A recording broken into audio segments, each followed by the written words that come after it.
Yeah, grand. Booking us in, not for any weird reason, just so we don't get any visitors. Yeah. Now that Jess has given me my key back. Does it work okay? Yeah, it's grand. Good. Hi, Gary. Good. Hey, Joe. How's tricks? Yeah, not so bad, thanks. Yeah. How are you? Yeah, good. Is it raining there? No. Have you got a cagoule on? Well, I operate on a slightly different temperature to everybody else.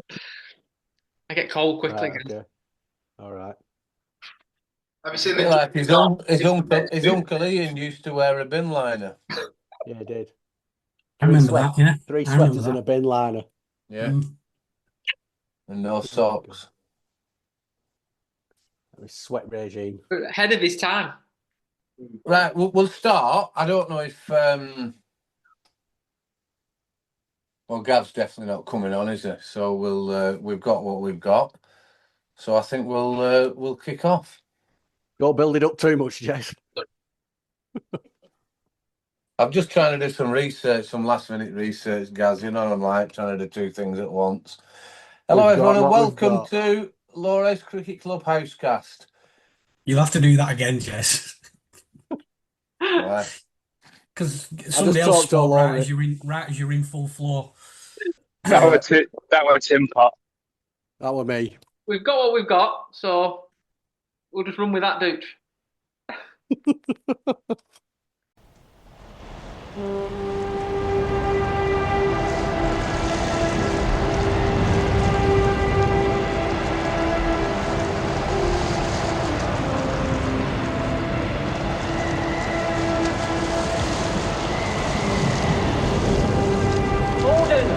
Gordon, send more house to save the house. Come on, the house! Good evening, everybody, and welcome to Lowerhouse Cricket Club Housecast.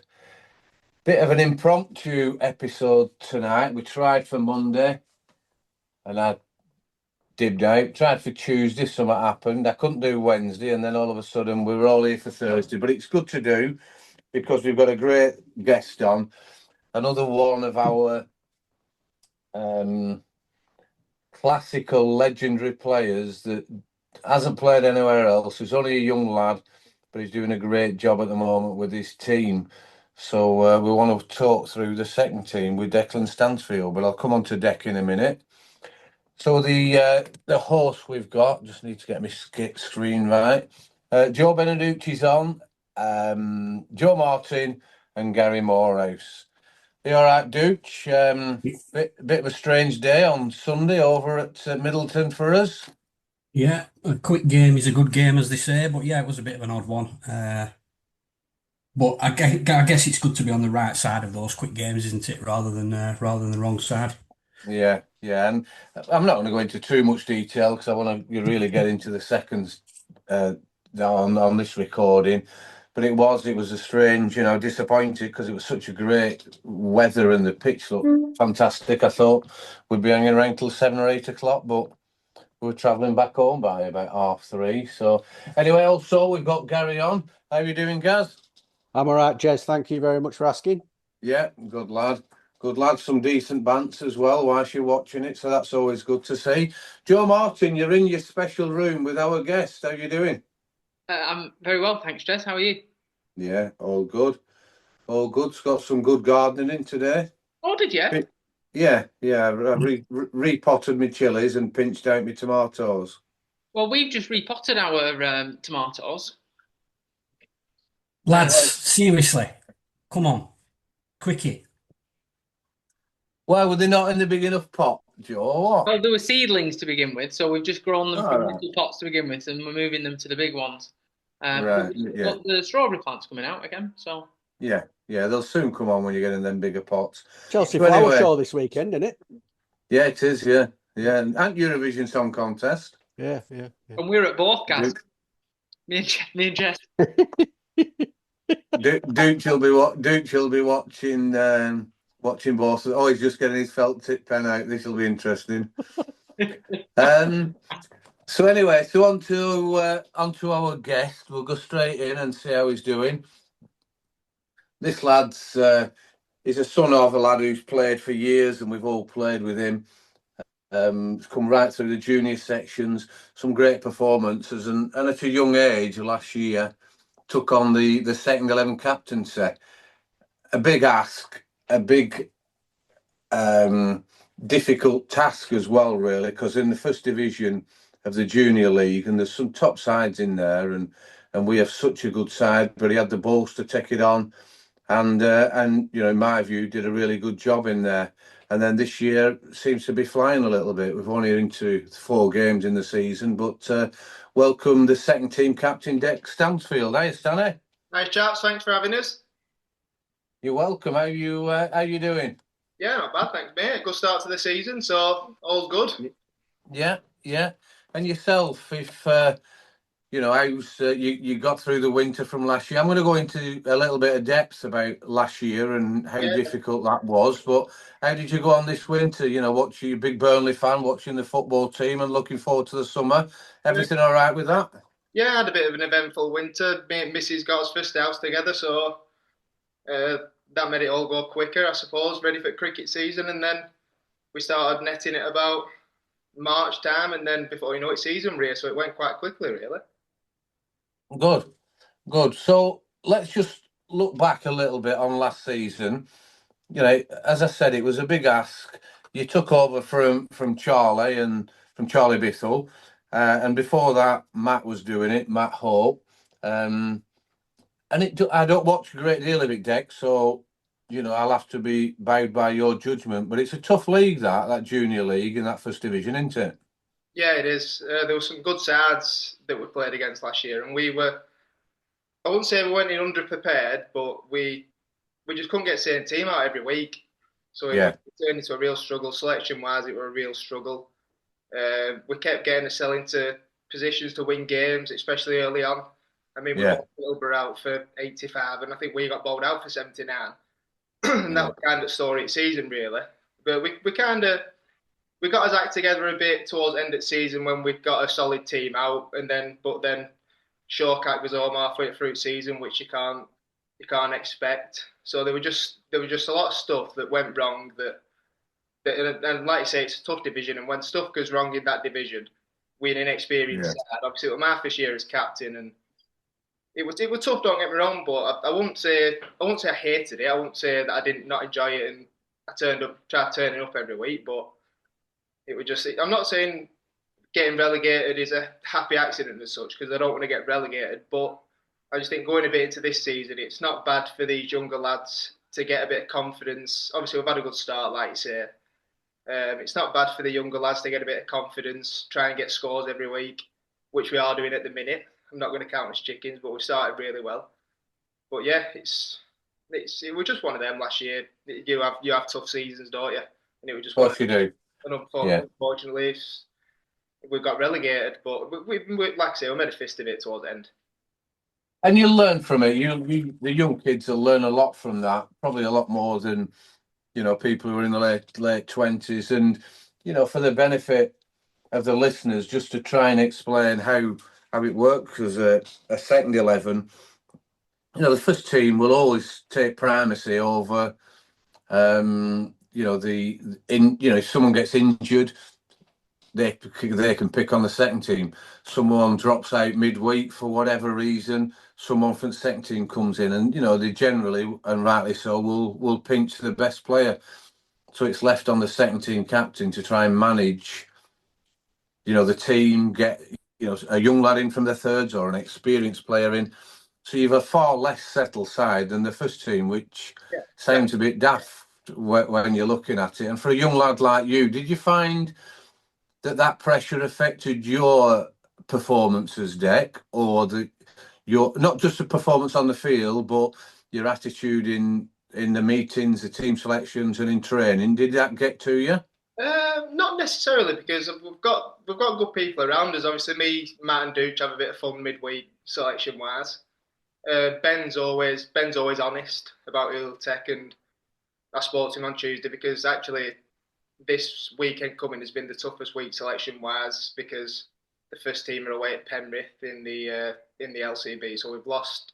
Yeah. What teams are out now? Yeah. So we've lost Dec and Shawcat. So that's his opening batter who scored 500 runs in top div, and Shawcat who's brilliant with bat and ball. So so it is tough, Jez, to be honest with you, but it's something that you know when you take the second team job that you've got to be wide open to. So you can't complain, and we can't complain that Dec's getting to do it first team or Shawcat because they deserve the turn.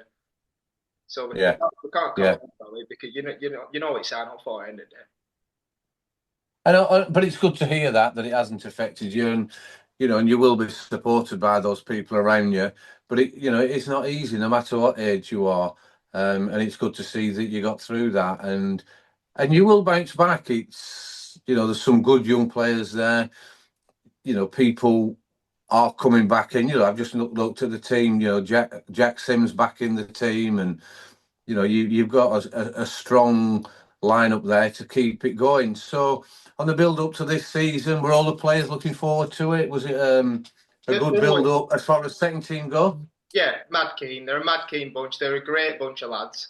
I know you could say that, but honestly, they're not just teammates. They're proper mates. So it makes my job easier, and they're all mad keen. Had a really good showing at indoor nets, which is always a decent factor, because if you have a crap turnout indoor nets, then you're kind of taking him through to the season, don't you? And I think we've got the indoor net right, how we do it so close to the season, because then it's the indoors going straight to the outdoors, so everyone's mad keen for it.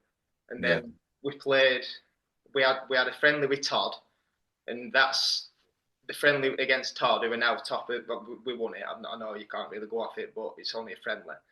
But Todd are now top of that first division. But we had our strongest side that we've had out all season in that friendly. And we've not managed to get it out again so far. But like I say, Simmy's back, and I don't think he's like Simmy will play 3 games and he'll go on holiday, or because of Christian or something. He misses for all sorts of reasons with Jackson. But we're lucky to be graced with his presence this weekend. Yeah. Hopefully next weekend we've got a double header, so hopefully we get a strongest team out next weekend. Yeah. I know what you're saying about Simmy. I mean, I've heard last year he went to opening an event of an envelope. Yeah, he did. Yes, all of them playing cricket. Yeah. But... Jez, would you believe that he once missed a game when he's a big Chelsea fan? He once missed a game when they were in Champions League final, but he weren't going to match. He was just going to watch it in a pub in London. I can't believe it, dude. And that one on a Saturday night, and he missed the Sunday game. I don't mind digging Simmy out, because we've given him loads of praise on this podcast, so it's only right that we give him a bit of a dig every now and again. And he wins 100 Club every other week. Yeah. And he also, to be fair to him, he's the type of lad, as much as we can give him stick here, he could go in seconds and get 120, and then there's a space in first and go in first and get 100. So these are squad players, and it has changed. It's changed so much from when we played that this does happen. I mean, I'm just thinking there, Gary, going back to our days, and we've all played second team cricket, and it does seem, I think back in our day, it was 2 separate teams. You would have the first team would be a squad of maybe 14, but there would only be those 3 players or 4 players, because the pros in the first team, that would jump up. Where now there's more of a squad element to the first and second team.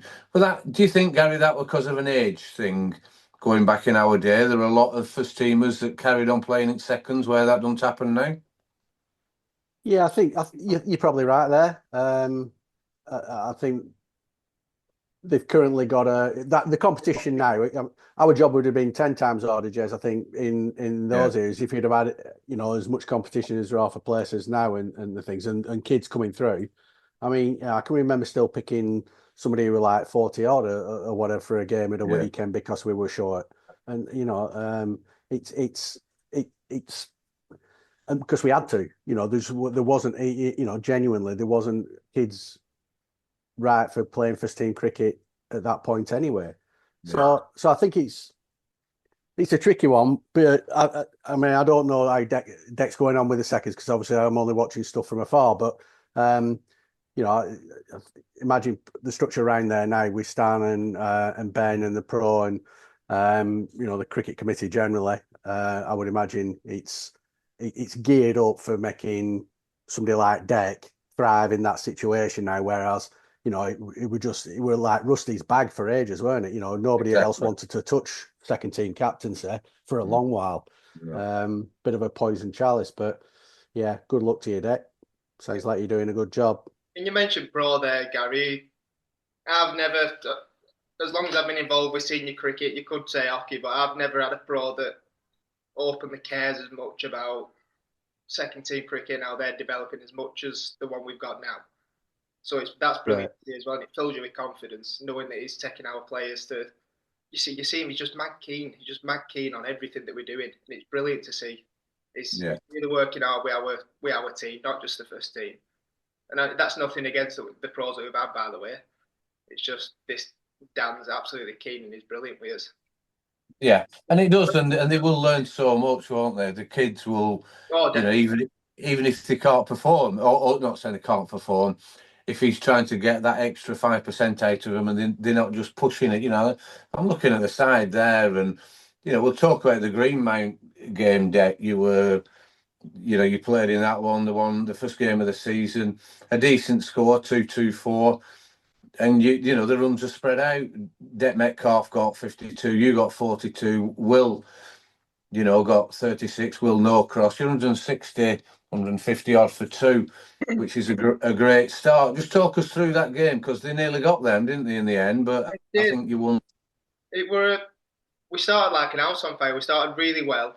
It was one of them, Jez. We should have got close to 300. It was a nice pitch. Obviously, it had been really sunny. Outfield were rapid. We started really well, had a bit of a collapse in middle order. And then the second innings, they started really slowly. It was kind of the absolute polar opposite to our innings. They started really slowly. It didn't look like we were trying to win game. And then the lad who got 70 odd for them batted really well. I think he's had another couple of 70s after that in league. He looks a good player. Yeah. He's got them right back into the game, but it just last season, and I know it's different divisions, but you've still got to win games of cricket. And last season, we'd have lost that game. They needed, I think, there were 2 overs left, and I think they might have needed 12 or 16, 12, something like that. So we're still in a half-decent position, but they were a short boundary. So, but like I say, last season, no matter who we're against, we'd have found a way to lose that game. But now we're just a bit more confidence behind us. We got the lad out in the second to last over around 70. Charlie Biffle bowled really well. The bowlers bowled well. They were just an unforgiving short boundary that kind of did it from one end. But we just showed a bit of spuds and managed to get through it. And that it's so true, when things are going for you, you've had a good pre-season, as you've mentioned there, the pro.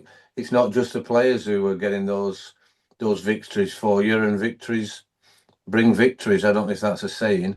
But it's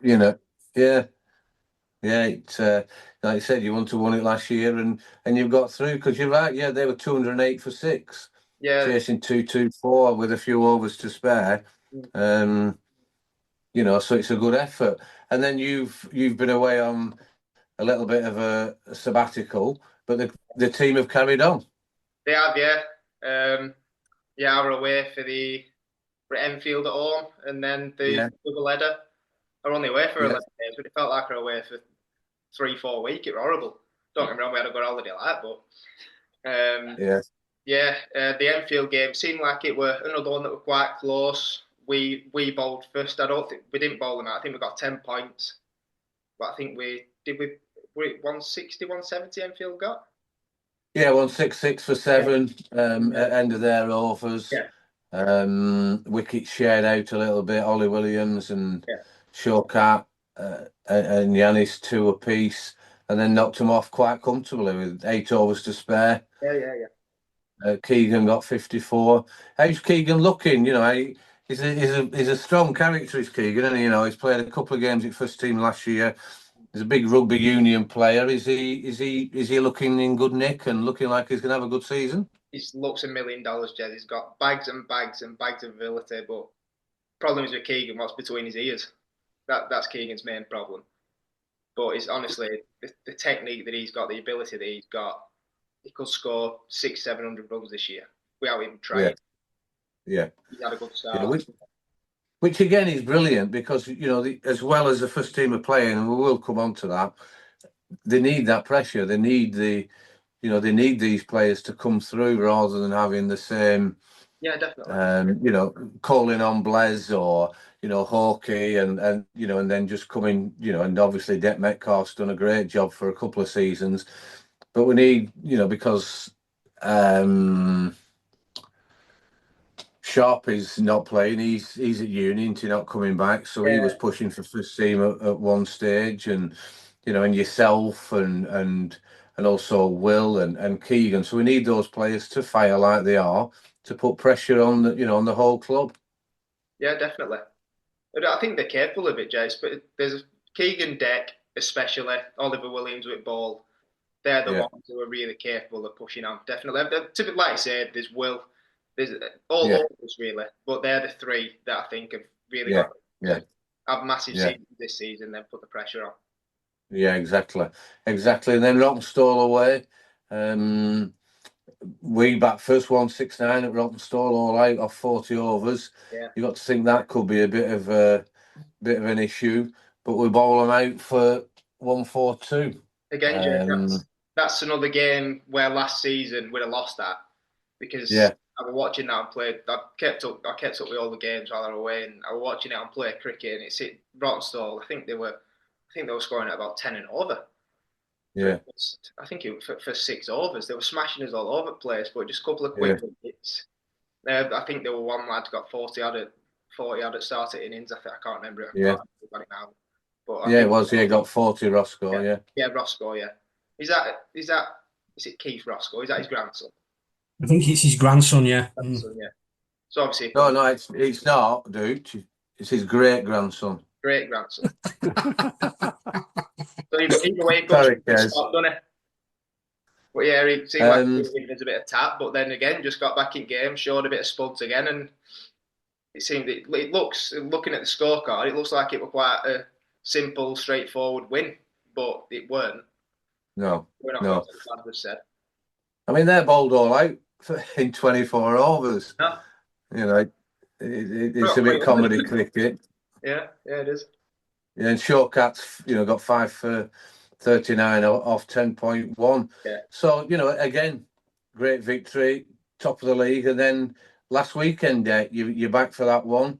You're playing in that, you know, unfortunately, I think you did a little bit too much San Miguel, so you didn't perform like you should have done. But we still got 205. Just talk us through that game on Sunday. Yeah, so again, obviously, you've been at Lowerhouse recently. The pitches are brilliant, outfield rapid. So we did all right in the first innings. I mean, Keegan got a good 80 runs shared around. I think Dec and Will had a decent partnership. Shortcat might have got 20 odd, but we thought half time we were short, to be honest with you, because the pitch is playing as it is and the outfield's that fast. We honestly thought we were going to be 50 short there. But the bowling again, and last year we were struggling that bad with extras. There were 20, 30 extras again. I think they were at Greenmount, to be honest. But we just seemed to bowl really tight. Got a couple of early wickets because they're not a bad side, Middleton. They've got a few. I think an opener's had a ton already, so they've got a decent side. But we got in early, and we just kept getting wickets. We just consistently through the innings, and then I think they were 80 for 6 at one point. So we kind of knew we were in with a shout. Proper performance again. Not many extras. But I don't think we've played fully to our full potential yet as a side. I know it's easy to say, but we're capable of playing better than what we are already, and we've won every game. So it is positive. It really is at the minute.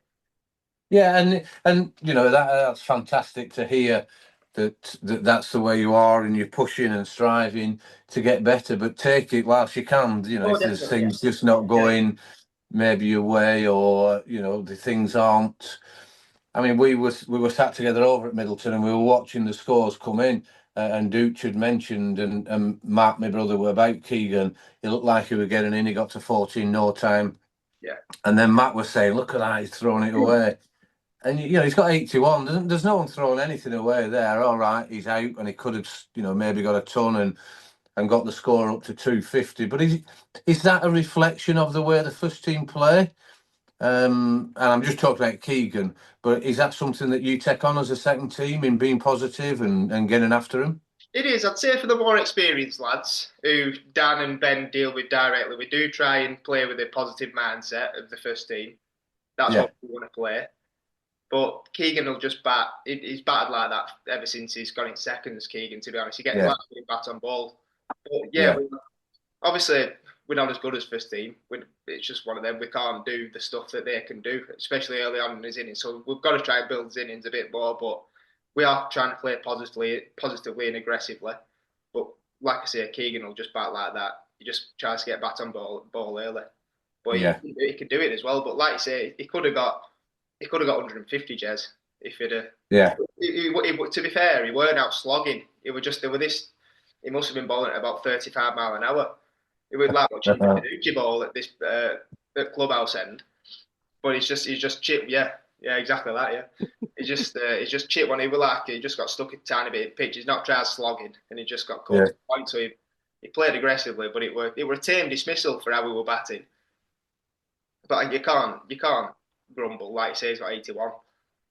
Yeah, exactly. And then that, it might be different if you're batting second and you only need 100 off the last 25 overs and you get out with 21 to go and lose the game. But it's good to see there is that adaptability, from the players. And I see there, Dec, I just read, I've criticised you for having too much San Miguel and you didn't perform with a bat, but you've got 2 wickets with a ball. And a stumping with Kiro. Yeah, typical captain, Jez. I thought I've not got no runs with bat, so I'll bring myself on the end and get tail enders out. No, why not? Why not? You skipper, unfortunately, for the rest of them, but I did get 50p for that as well, fans. But yeah, I don't know why. You've got their top scorer, right? Stump, Kiro.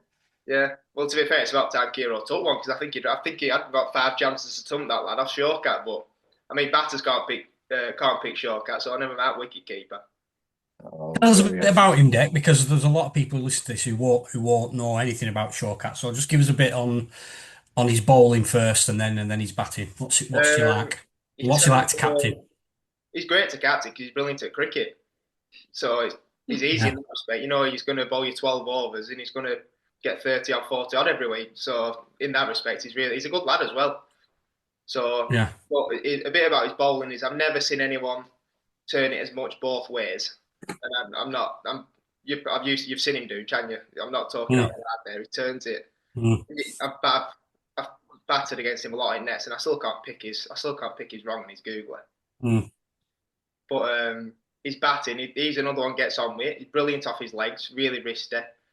I'd go as far to say his batting is as good as his bowling.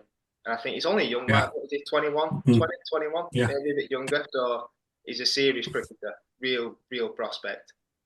So he's great to have around and, like I say, easy enough to captain. What's rest of your makeup? Sorry, Dec, what's rest of your bowling lineup like in terms of, a mix? They look to have been fairly settled. You've lost 1 or 2 players this season, but they tend to be batters that are going into first team to fill a spot at the moment.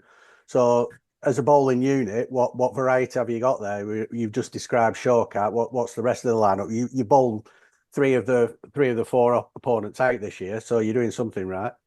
Well, Oliver Williams and Charlie Biffle open up. Ollie's a great bowler. Charlie's a brilliant bowler as well. Obviously, myself bowls a bit of off spin. Keegan bowls up and down really. When Keegan gets it right, he's really helpful because he can bowl in a partnership with shortcut. Because when he gets it right, he'll just bowl into Kiro's gloves. He'll go 1-2 and over, and then they'll try and attack shortcut from the other end. And when that partnership gets going, it gets going really well. But to be honest, shortcut and Ollie are probably our main bowlers, and then the rest of us try and share the overs out between us. But we've got, like I say, we've bowled teams out, I think, including the Cup 4 times this season, so we're doing all right. But the main thing for me this year was to keep the extras down. Obviously, Yanis as well. When Yanis gets the bowling right, it's frightening because he's fast. He really is fast. Right. When he gets it right, especially to tail enders towards back end innings, closing off, he is frightening. But it was just the extras last year that were kind of killing us. It was just getting us out of games, early doors. I mean, there were like first 5 overs, teams are 20 off and on. They scored like 4 runs off bat, so we were just on back foot straight away. But this year, I think we only bowled. There might have been 4 wides at weekend. So and Matt Hope, Jez, your brother, obviously he's been working on pitch. He's been on the pitch with our bowlers tonight, so they are working on it. But we are putting a lot of effort on Thursday nights and Tuesday nights, so it looks like it's having a positive impact on pitch so far. Great, good stuff. It does, and you look at there's a proper team building there. There's a proper plan to it, and whether it's from the nets or during the game. So, long may it continue. Top of the league, won 4 out of 4. Only side that's done that. All I would say, Dec, is don't get complacent. Keep working hard. Yeah, that has been. I'm not just saying this just because you said it. That was my message at the weekend. Just we've had a good start. There's no secret about it, but let's not go and try and scrape past these games. Let's go and try and win them properly because we can do. We've got a year yet, but I'm not as naive to think it's going to be one of them seasons where we're not going to lose a game. I know there's going to be obstacles along the way. I'm not for 1 minute thinking we're in Div 1 next year. We've just got to take it game by game and stay positive and, like I say, not get complacent, but be confident. How's Pocket doing behind stumps?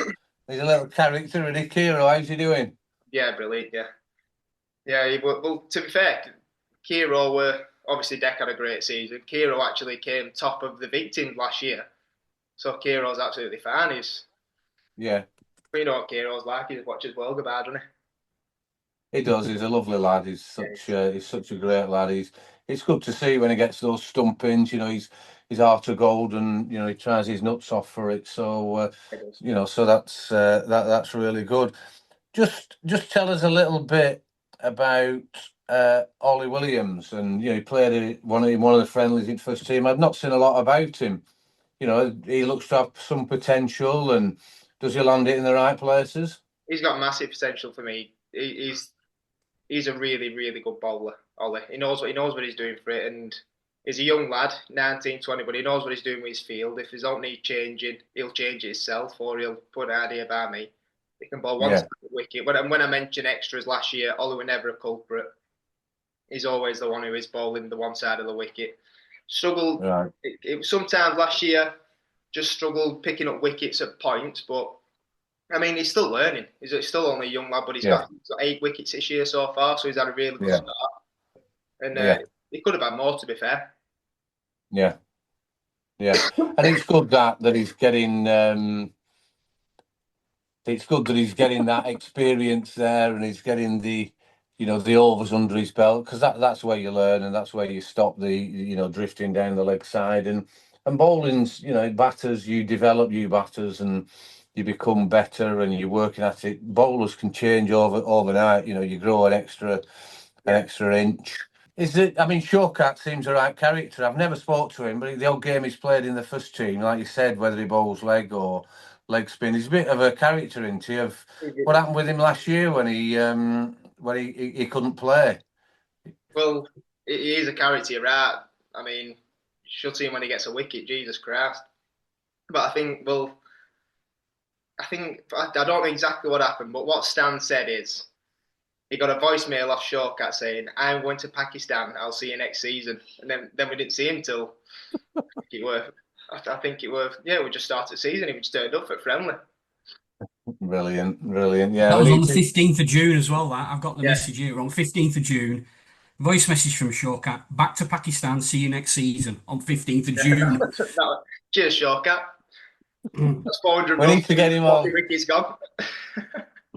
40 wickets and 200 runs. Yeah, we need to get him on. We need to have a chat with him. I really appreciate you coming on. Keep going. Keep the work, the hard work there. The luck will continue and will improve the more you practice and the more you work at it. So good luck for the rest of the season. Let's hope there's not many injuries, first or second team. You can keep a steady side. And I know what you're like, Dec. You're not bothered about losing good players at first team if it means that they're going to improve and you get some of the third team in. So thanks very much for coming on. We're just going to talk about the last couple of games for the first team and next weekend's team. By all means, feel free to stop on. But is there anything you want to add before we move on to the first team at weekend? No, I think that's it from me, fellas. Cheers for having us. Thanks for having us on. Definitely. Brilliant. Thanks, Dec. Cheers. Okay, then. So I'd like to just talk about the Middleton game if I can, and we'll get some insight from Joe Martin. A real strange one, really. I don't think it was announced until the Sunday morning, but it was clear that Dan was ill. It was an illness, not an injury, and he couldn't play whatsoever. So we got a Sri Lankan cricketer who's sub-pro at Blackrod. Thank you very much. Navod. What was his name, Jez? Navod Paranathathana. Well done. Is that How long right? did you practice that? Well, I broke it down into 3. Paranathathana. Just Nav to his friends. Yeah, just Nav. So, Joe, listen, we don't want to know any details that we shouldn't know, or if there's anything, do we know what Dan's illness is? Is he okay? Is everything okay from last weekend? Yes. Yeah, so I think it had been a slow build-up, so from 2 weeks ago. Right. And it got progressively worse with what seemed like flu, really, I think. Which, can happen in the middle of summer, can't it, I think, sometimes. Of course it can. So, yeah, I think it just completely wiped him out. So I don't think there was any chance of him playing, but credit to Ben and Dooch and everybody that kind of runs the first team, because it's always really difficult when things like that happen. So they kept it. I think they kept it in a tight circle and only made us aware once we needed to know. So yeah, so that's good, and it keeps the team together, and they've obviously got a decent player. Was there much research done, Dooch? Was it a case of, we've got an option of 20 players to go for? I know that's not normally the case when you're getting a sub-pro. How did it work? We had 3. I got a missed call from Ben at 5 to 7 on a Saturday, which obviously is not going to be good. That was the first time I'd heard about Dan's problem. Right. But by the time that had happened, Ben had already messaged the agents that he knows, and he got 3 options back. So by that stage, we just looked through the 3 and tried to make an educated guess at 7:30 on Saturday night, the night before a game. What I will say is we were fortunate that obviously it was a Sunday game, because that gives us the pick of the pros who were playing in other leagues on a Saturday. If this would have been a Saturday game, we'd have been snookered behind the black, definitely. But because it was a Saturday game, we did have a good few to choose from. Ben had asked the agents preferably for a slow left arm bowler, and we got 3 options. So we had a quick look through and then just made a decision based on what we had in front of us. And Navod has come down. It's difficult, Joe. Lose the toss and Middleton bat on what looks a good track. The outfield looks quick. It's a lovely ground, Middleton. Just talk us through how that started, and then, if you don't mind, talk us through the innings. We all watched it, so we can chip in, but it'd be good to hear it from you. Yeah, I mean, it certainly looked a good wicket, and they usually are at Middleton. I'd say that it was very two-paced. Okay. There was variable bounce as well. So we sort of saw from Charlie Gansler's end that some were a little bit tennis bally, whereas others kind of shot through a little bit. And then some slowed up as well, and that's how we got the first wicket, which was a really good catch by Ben. So I think it wasn't an easy wicket it wasn't an easy wicket to bat on, actually. Right. In our opinion, and Yeah. we thought that, and Ben certainly thought that early on. So we wanted to make sure that we restricted Middleton for as few runs as possible. Yeah. I mean, that's interesting, Joe, because, we don't see the bouncers, obviously, as well as you do, or the different paces that are there. And we were thinking when they're 40 odd for none, not at any real pace, but looking like they can set a decent score. Their pros are good players, some good amateurs. We're looking at 250, and then we'll have a go at chasing that. So that's interesting you say that that the pitch wasn't as good. But still, I think, 78 was well below par. Certainly. I mean, I think in those middle overs, I think Paddy and the pro bowled extremely well. Yeah. And I think when they saw how the pitch was playing, I think, and how well the pro was bowling and how well Pat was bowling, I actually think that they changed their approach slightly, and they were reasonably aggressive actually early on. But I think as soon as those two bowlers kind of got going, they didn't really try and attack. They kind of in, and I think on that wicket it actually made that trickier to play, because I think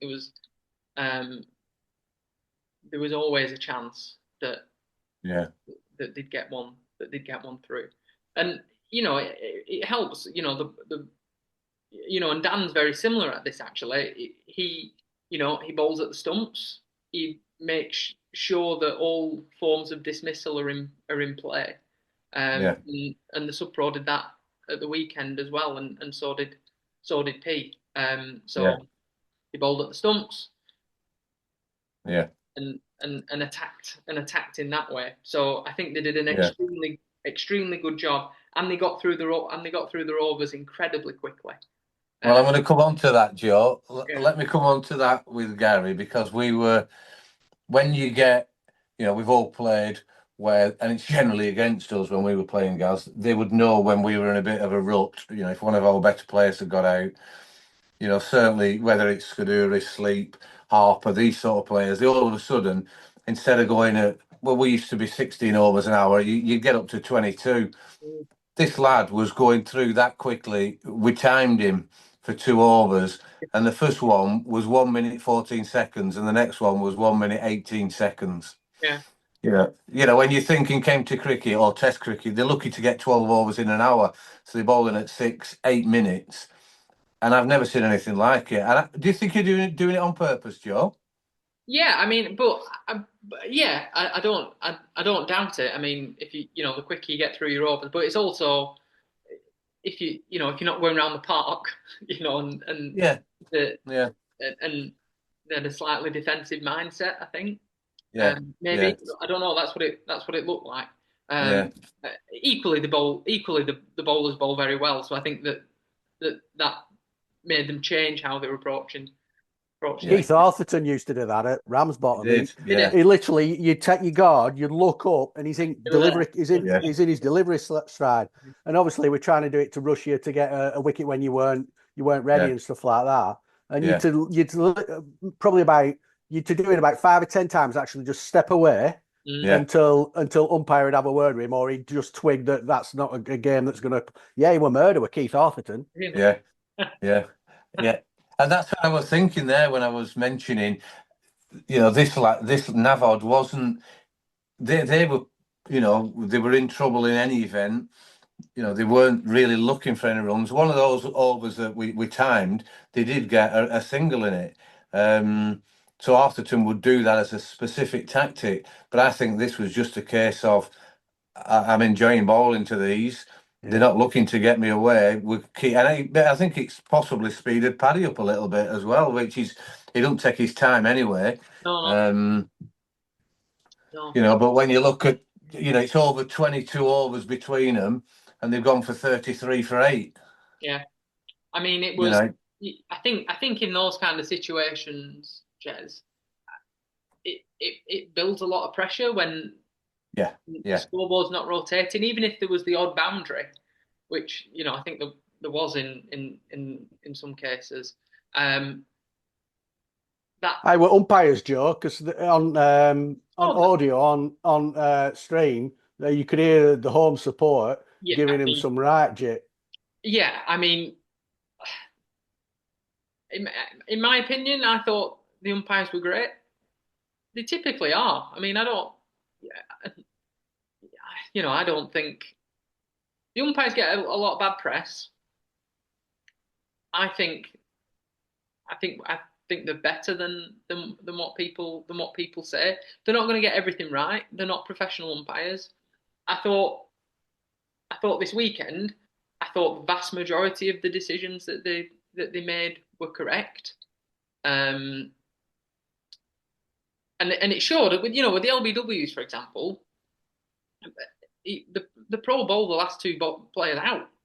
Yeah, it tells me he's hitting the stumps. So there were a chap that were on the sideline that were like berating the umpires, saying the ball were bouncing over and stuff, and having an argument with P and everything. But it was just kind of one of our players were arguing with him, guys. You'll never guess which one it was. No, let me think. But yeah, no, I think I thought they were fine, and it's not like they were just sort of like triggering. There were lots of balls that hit the pads. Yeah, and that was just literally how well we bowled, I think. And but it made for comedy antics at start at second innings, didn't it? Because as soon as anything went near pads, there were guys from what I could see, there were guys at like square leg, mid wicket, going up for anything and everything. I mean, it's a real. I don't know. I think I might play slightly different to other people, but I really hate it with a passion. When teams think there's been an injustice in the first innings, and then immediately in the second innings, anything that hits the pads, they all go, right, well, we're going to go on to these umpires because they owe us one.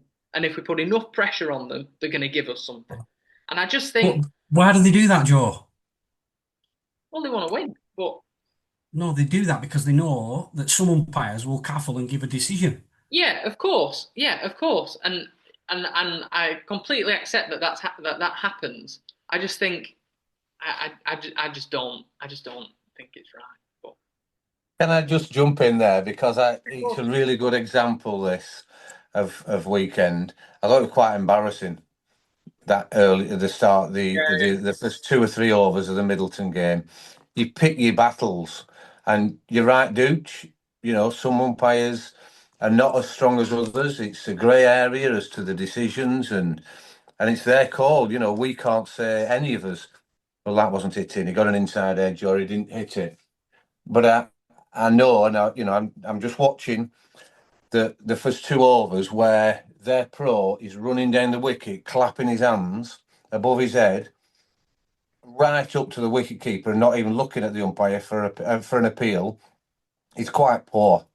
It's quite embarrassing, and and when they've got 78 on a decent track with a batting lineup like Lowerhouse, and this might be controversial, I will suggest that they save that tactic until another time when they've got 160, because they were never going to win that, never, no matter what they did, even if the umpires caffled. And in support of the umpires there, again, they've got this elite panel going now. They're all working together. They're working the best. The 2 umpires got the captain, the pro, and I think someone else together and told them, enough's enough. We don't need to report this to anyone. We don't need to take this in further. Enough's enough now. If you carry on, then we will have to do something official. And they obviously had to stop. And it was no coincidence that we were always going to win. That's not the issue. But it's it's no coincidence that then once they stop that, the fielders are sulking. They're all fed up. They're thinking that they're all badly done too. And I thought it was, a little bit, as I said, embarrassing from them. But that's that's their call. They've obviously wound each other up in the dressing room. And again, Joe, Ben and Johnny knock it off relatively easy. You're right. There was a few different, there was a bit of low bounce there, but they were adapting well. I thought the pair of them coming down the track to try and negate that. They didn't look in any doubt. Were they both? Obviously they were up for it before they went out to bat. Was the coming back in the dressing room? Everyone's happy and confident. With such a fantastic win, there can't be any other way. Yeah, I mean, it's funny. We were walking around with Les. I mean, we saw you around it, and we actually said, when you're chasing 78, it's ridiculous that you're more nervous chasing 78 than you are trying to chase 230 or something. Yeah. But I think it became apparent very quickly that we were going to win that game. So, and Johnny and Ben batted extremely well. As I said, the wicket. When you look at the scorecard, it will say, Lowerhouse batted extremely well. They got the runs really quickly, but it wasn't an easy wicket to bat on. I just think Ben and Johnny executed really well, and it were great to watch. There were lots of boundaries, rotated the strike well, which is something I thought that was going to be really tricky to do. Actually, they opened with 2 spinners. But they showed their experience well and batted brilliantly. So it was really great to see them in action. You know what I think turning point were, Joe, in that game? Yeah, go on. That steepling catch he took running backwards towards long leg over your shoulder. Quality. Yeah.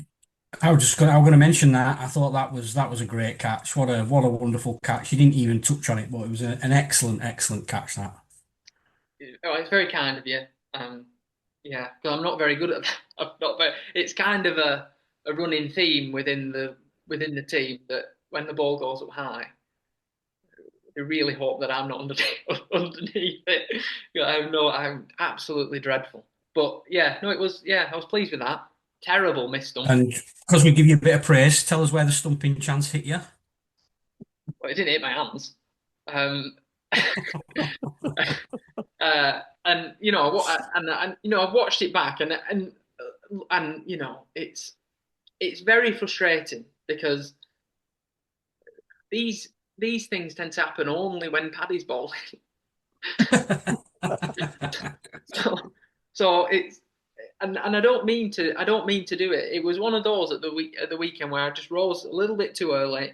The ball didn't bounce quite as much, and I lost sight of it. Probably lost a little bit of concentration, and then it just hit, me. And that same guy that Paddy was arguing with about the LBWs, he berated me from this side as well. You've got massive gloves on.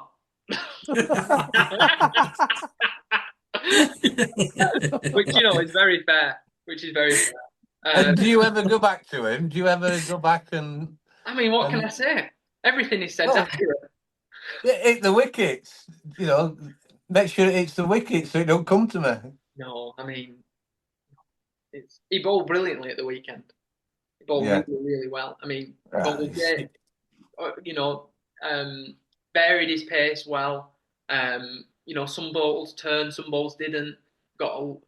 Some balls turned a lot, some balls turned just enough, and it just made it really difficult for those batters. And we talk about Pat's bowling a lot because it's always really, really excellent, and he's been consistent for such a long time. But he bowled extremely well at the weekend, and actually how he's being used differently, because he's opened the bowling a lot, but now he's, it was first, second change at the weekend. So, really versatile too. But he is definitely. But we'll see where we get. And thanks for mentioning my catch, Gary. It's really kind. Well, when we were sat, obviously Chippy critiques. Chippy's getting a proper grand old man. He's whinging about wides now. In wides again. In wides. I'm thinking I'm sat next to John Dean here. But he has his point. But he always watches you, Joy. He really rates you. And when he went up, he said, "That's difficult. That's a long way to go." But when you were running for it, you weren't in quicksand. You were determined to actually get there and make it as easy as possible. So it was good to see. But it was funny when you were walking around and all he said to you was, Chippy, weren't it? What happened with that stumping? It was quite comical. So, Joe Martin, I'll come to you. Final comments before we conclude this episode. Yeah, obviously we've got 3 games this weekend. We've got the friendly T20 against Padiham at Padiham on Friday night or tonight when this podcast goes out. So if you can come and support, that'd be really great. A really big game on Saturday against Walsden. I think they're a really good team.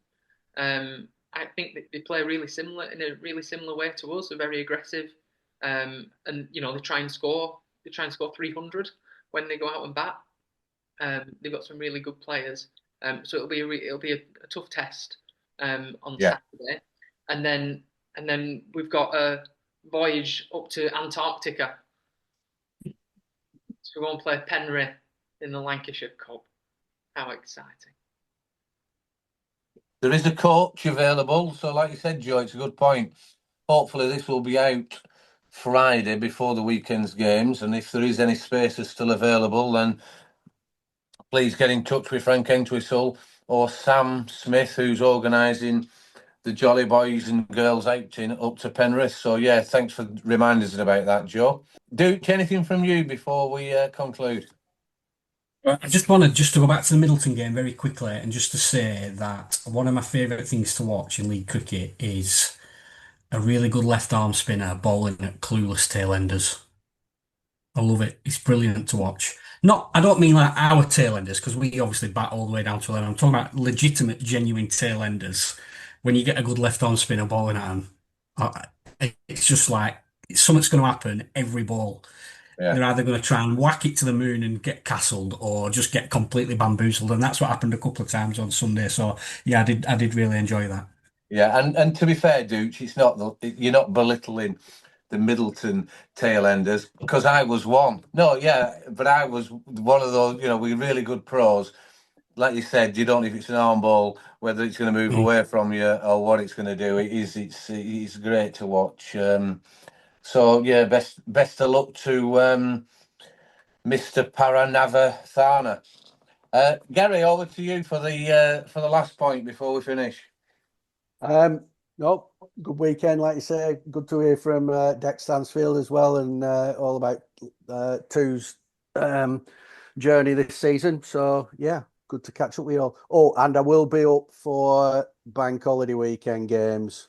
Oh, fantastic. So if anybody's around, Todd and Burnley, so it should be entertaining. Yeah, 2 good games, Gary, as well. Yeah. Get it in my diary. Right, brilliant. Thanks, Gary. Yeah, you're right there about Dec. Second team. Keep that going, lads. We will have an episode where we'll be looking at the thirds and fourths and all junior cricket.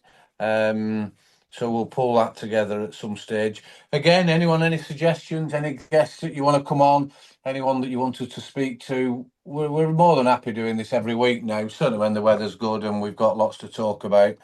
So please give us a shout. There's no draw this week. Probably next week we can do the May draw. We have had some more members that have come forward and want to join it. Sharon Stansfield is joined it now, so I am praying that her number comes out before Paul's over the next few weeks. In fact, we might have to fiddle it. So let's see how that goes over the next couple of weeks. So thanks everyone for listening. Don't forget to support our sponsors, the sponsors that sponsor the players and also the club. Thanks everyone for listening.